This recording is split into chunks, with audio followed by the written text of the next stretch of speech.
Hello ವೀಕ್ಷಕರೇ, welcome back to ಸರ್ಸು vlogs. ಇವತ್ತು ನಾವು ಬದನೆಕಾಯಿಯನ್ನು ಬಳಸ್ಕೊಂಡು ಒಂದು ಡಿಫ್ರೆಂಟಾಗಿರ್ತಕ್ಕಂಥ ಫ್ರೈಯನ್ನು ರೆಡಿ ಮಾಡ್ಕೊಳ್ಳೋಣ. ಈ ರೀತಿ ಫ್ರೈ ಮಾಡಿಕೊಟ್ರೆ ಬದನೆಕಾಯಿಯನ್ನು ತಿನ್ನಲ್ಲ ಅನ್ನೋರು ಸಹ ಇಷ್ಟಪಟ್ಟು ತಿಂತಾರೆ. ಅಷ್ಟೊಂದು ಚೆನ್ನಾಗಿರುತ್ತೆ. ಅನ್ನದ ಜೊತೆ ಇದನ್ನು ತಿಂತಾ ಇದ್ದರೆ ತಟ್ಟೆ ಪೂರ್ತಿ ಅನ್ನ ಖಾಲಿ ಆಗೋದಂತೂ ಗ್ಯಾರಂಟಿ. ಜೊತೆಗೆ 2-3 ಬದನೆಕಾಯಿ ಅಂತೂ ಖಾಲಿ ಮಾಡ್ತೀರಾ, ಅಷ್ಟೊಂದು ಟೇಸ್ಟಿಯಾಗಿರುತ್ತೆ. ಇದನ್ನು ಮಾಡ್ಕೊಳ್ಳೋದು ಯಾವ ರೀತಿ ಅನ್ನೋದನ್ನು ನೋಡೋಣ.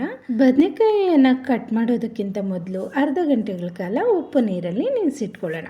ಅಷ್ಟರೊಳಗಡೆ ನಾವು ಮಸಾಲೆನ ರೆಡಿ ಮಾಡ್ಕೊಳ್ಳೋಣ.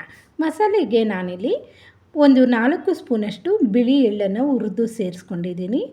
ಜೊತೆಗೆ 4 ಸ್ಪೂನಷ್ಟು ಕಡಲೆಕಾಯಿ ಬೀಜನ ಹುರಿದು ಸೇರಿಸ್ಕೊಂಡಿದ್ದೀನಿ. ಒಂದು 6-7 ಬೆಳ್ಳುಳ್ಳಿ ಹೆಸಳು, ಜೊತೆಗೆ ಸ್ವಲ್ಪ ಉಪ್ಪನ್ನು ಸೇರಿಸ್ಕೊತಾ ಇದ್ದೀನಿ. ಒಂದು ಅರ್ಧ ಈರುಳ್ಳಿನ ಕಟ್ ಮಾಡಿ ಇದರಲ್ಲಿ ಹಾಕ್ಕೊಳ್ಳೋಣ. ಚಕ್ಕೆ, ಸ್ವಲ್ಪ ಲವಂಗ, ಜೀರಿಗೆ ಒಂದು ಅರ್ಧ ಸ್ಪೂನಷ್ಟು, ಒಂದು ನಾಟಿ ಟೊಮೊಟೊವನ್ನು ಶುದ್ಧವಾಗಿ ಕಟ್ ಮಾಡಿ ಸೇರಿಸ್ಕೊಳ್ಳೋಣ. ಜೊತೆಗೆ ಸ್ವಲ್ಪ ಕರಿಬೇವಿನ ಸೊಪ್ಪನ್ನು, ಫ್ರೆಶ್ ಆಗಿರ್ತಕ್ಕಂಥ ಕರಿಬೇವಿನ ಸೊಪ್ಪನ್ನು ಸೇರಿಸ್ಕೊಳ್ಳೋಣ. ಇವಾಗ ಇದಕ್ಕೆ 1 ಸ್ಪೂನಷ್ಟು ಧನಿಯಾ ಪೌಡರನ್ನು ಸೇರಿಸ್ಕೊತಾ ಇದ್ದೀನಿ. 1 ಸ್ಪೂನಷ್ಟು ಅಚ್ಚಕಾರದ ಪುಡಿಯನ್ನು ಸೇರಿಸ್ತಾ ಇದ್ದೀನಿ. ಕಾಶ್ಮೀರಿ ರೆಡ್ ಚಿಲ್ಲಿ ಪೌಡರನ್ನು ಸ್ವಲ್ಪ ಸೇರಿಸ್ಕೊತಾ ಇದ್ದೀನಿ, ಕಲರ್ ಚೆನ್ನಾಗಿರುತ್ತೆ. ಜೊತೆಗೆ ಒಂದು 2 ಸ್ಪೂನಷ್ಟು ಹುರಿಗಡಲೆನ ಸೇರಿಸ್ಕೊಂಡು ಇದನ್ನು ಮಿಕ್ಸಿ ಮಾಡ್ಕೊಬರೋಣ. ಇದಕ್ಕೆ ನೀರೇನು ಸೇರ್ಸೋಕ್ಕೆ ಹೋಗಬೇಡಿ, ಹಾಗೆ ಗಟ್ಟಿಯಾಗಿ ಇದನ್ನು ಪುಡಿ ಮಾಡ್ಕೊಬರ್ಬೇಕು. ಇವಾಗ ಪುಡಿ ಮಾಡ್ಕೊಬಂದಿದ್ದೀನಿ. 1 ಸ್ಪೂನಿಂದ ಈ ರೀತಿ ಎಲ್ಲ ಮಿಕ್ಸ್ ಮಾಡ್ಕೊಳ್ಳೋಣ. ನೋಡಿ, ಈ ಕನ್ಸಿಸ್ಟೆನ್ಸಿಯಲ್ಲಿ ಇದ್ದರೆ ಸಾಕಾಗತ್ತೆ. ಇವಾಗ ಬದನೆಕಾಯಿಯನ್ನು ನೆನೆಸಿಟ್ಟಿದ್ರಲ್ವ ಉಪ್ಪು ನೀರಲ್ಲಿ, ಆ ನೀರು ಚೆಲ್ಬಿಟ್ಟು ಒಳ್ಳೆ ನೀರಿಂದ ನೀಟಾಗಿ ಅದನ್ನು ತೊಳ್ಕೊಬಂದು ಇಟ್ಕೊಳ್ಳೋಣ. ಇವಾಗ ಬದನೆಕಾಯಿಯನ್ನು ಕಟ್ ಮಾಡ್ಕೊಳ್ಳೋಣ. ಈ ರೀತಿ ಕಟ್ ಮಾಡಿಕೊಂಡ್ರೆ ತಿನ್ನೋವಾಗ ಚೆನ್ನಾಗಿರುತ್ತೆ. ಬದನೆಕಾಯಿಯನ್ನು ನೋಡಿಕೊಂಡು ಹುಳ ಏನಾದರೂ ಇದ್ದರೆ ನೀಟಾಗಿ ಚೆಕ್ ಮಾಡಿ ಒಂದು 4 ಭಾಗಗಳಾಗಿ ಇವನ್ನು ಕಟ್ ಮಾಡ್ಕೊಳ್ಳೋಣ. ಮಸಾಲೆ ಆಲ್ರೆಡಿ ರುಬ್ಬಿಟ್ಟಿರ್ತೀವಿ, ಬೇಗ ಕಟ್ ಮಾಡಿಕೊಂಡು ಮಸಾಲೆನ ಸೇರಿಸ್ಕೊಂಡ್ರೆ ಆಯಿತು. ನಿಧಾನ ಆದರೆ ಇವನ್ನು ನೀರಿಗೆ ಹಾಕಿ ಇಟ್ಟಿರಿ, ಇಲ್ಲಾಂದರೆ ಕಪ್ಪಗಾಗ್ಬಿಡತ್ತೆ. ಇವಾಗ ಮಸಾಲೆ ರೆಡಿಯಾಗಿದೆ. ಕಟ್ ಮಾಡ್ಕೊಂಡಿದ್ದ ತಕ್ಷಣ ನಾವು ಮಸಾಲೆನ ಸೇರಿಸ್ಕೊಬಿಡೋಣ. ಸೇಮ್ ಎಣ್ಣೆ ಬದನೆಕಾಯಿಗೆ ಯಾವ ರೀತಿ ಸೇರಿಸ್ತೀವೋ ಮಸಾಲೆ, ಅದೇ ರೀತಿ ಎಲ್ಲ ಬದನೆಕಾಯಿಯನ್ನು ಕಟ್ ಮಾಡಿ ಈ ರೀತಿ ಮಸಾಲೆ ಸೇರಿಸಿ ಎಲ್ಲ ಸಿದ್ಧ ಮಾಡಿಟ್ಕೊಳ್ಳೋಣ. ನೀಟಾಗಿ ನಿಧಾನಕ್ಕೆ ಇವನ್ನೆಲ್ಲ ಕಟ್ ಮಾಡಿ ಮಸಾಲೆ ಸೇರಿಸಿ ಸಿದ್ಧ ಮಾಡಿ ಇಟ್ಕೊಂಡಿದ್ದೀನಿ. ಇವಾಗ ಒಂದು ಕಡಾಯಿಯನ್ನು ಬಿಸಿ ಮಾಡಿಕೊಂಡು ಇದಕ್ಕೆ ಒಂದು 7-8 ಸ್ಪೂನಷ್ಟು ಎಣ್ಣೆನೇ ಇಡಿಸುತ್ತೆ. ಜಾಸ್ತಿ ಎಣ್ಣೆ ಇದ್ರೇ ಚೆನ್ನಾಗಿರುತ್ತೆ. ಇವಾಗ ಎಣ್ಣೆ ಬಿಸಿ ಆದಮೇಲೆ ಸಾಸಿವೆ ಜೀರಿಗೆನ ಸೇರಿಸ್ಕೊಳ್ಳೋಣ.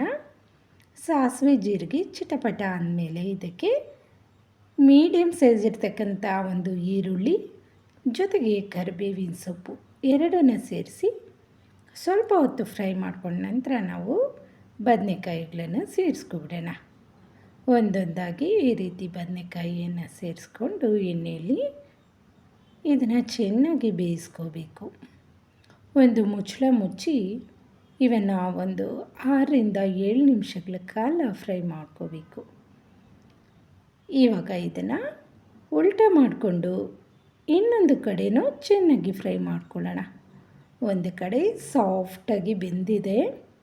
ಎಲ್ಲ ಬದನೆಕಾಯಿಯನ್ನು ಈ ರೀತಿ ಉಲ್ಟಾ ಮಾಡಿಕೊಂಡು ಇವಾಗ ಆವಾಗೇ ಸ್ವಲ್ಪ ಮಸಾಲೆಗೆ ಉಪ್ಪನ್ನು ಸೇರಿಸಿರ್ತೀವಿ.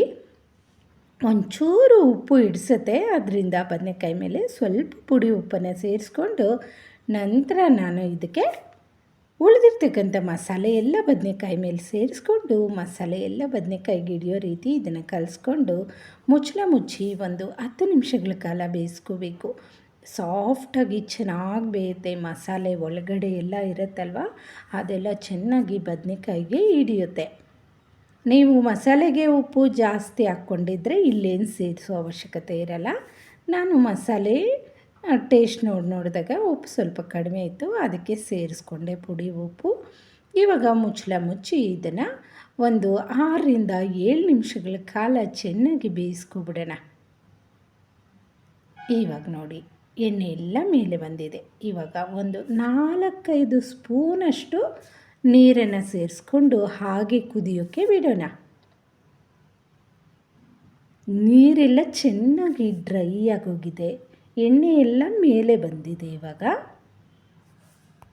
ಬದನೆಕಾಯಿ ಅಂತೂ ಸಾಫ್ಟಾಗಿ ಬೆಂದಿದೆ.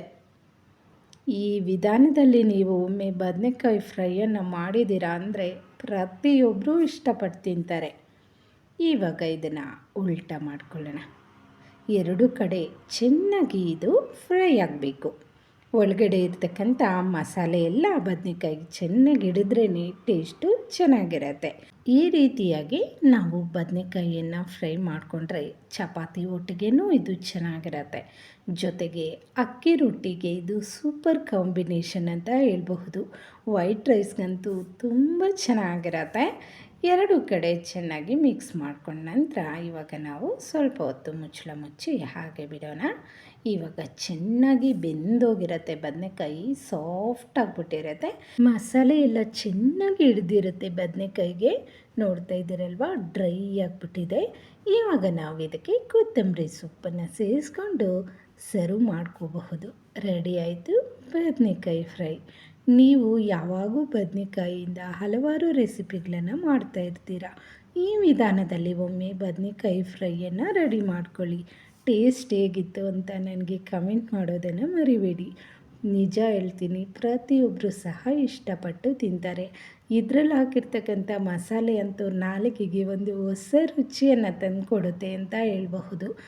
ನಾವು ಅವತ್ತು ವೈಟ್ ರೈಸನ್ನು ಮಾಡ್ಕೊಂಡಿದ್ವಿ. ವೈಟ್ ರೈಸ್ಗಂತೂ ಸಖತ್ ಟೇಸ್ಟಿಯಾಗಿತ್ತು. ಮಸಾಲೆ ಹಾಕಿದ್ವಲ್ಲ ಇದಕ್ಕೆ, ಅದಂತೂ ಅದರದೇ ಆದ ಒಂದು ಟೇಸ್ಟನ್ನು ಹೊಂದಿತ್ತು.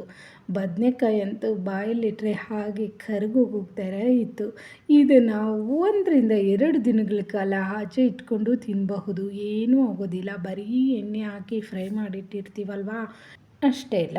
ಇದನ್ನು ನಾವೆಲ್ಲಾದರೂ ಟ್ರಿಪ್ ಹೋಗಬೇಕಾದ್ರೂ ತಗೊಂಡು ಹೋಗಬಹುದು ಚಪಾತಿ ಒಟ್ಟಿಗೆ. ಇದು 2-3 ದಿನ ಆಚೆ ಇದ್ರೂ ಏನು ಕೆಡೋದಿಲ್ಲ, ಬರೀ ಎಣ್ಣೆಯಲ್ಲಿ ಚೆನ್ನಾಗಿ ಫ್ರೈ ಆಗಿರತ್ತೆ. ವೀಕ್ಷಕರೇ, ಇದಾಗಿತ್ತು ಇವತ್ತಿನ ವಿಡಿಯೋ. ನೆಕ್ಸ್ಟ್ ವಿಡಿಯೋ ಒಟ್ಟಿಗೆ ಮತ್ತೆ ಸಿಗೋಣ. ಯಾರೆಲ್ಲ ಫಸ್ಟ್ ಟೈಮ್ ನನ್ನ ಚಾನಲನ್ನು ಸಬ್ಸ್ಕ್ರೈಬ್ ಮಾಡ್ದಿರ ನೋಡ್ತಾ ಇದ್ದೀರೋ ಪ್ಲೀಸ್ ಸಬ್ಸ್ಕ್ರೈಬ್ ಮಾಡಿಕೊಂಡು ಸಪೋರ್ಟ್ ಮಾಡಿ. ಇನ್ನಷ್ಟು ಹೊಸ ಹೊಸ ರೆಸಿಪಿಗಳೊಟ್ಟಿಗೆ ನಿಮ್ಮೊಂದಿಗೆ ಬರ್ತಾ ಇರ್ತೀನಿ. Thank you for watching.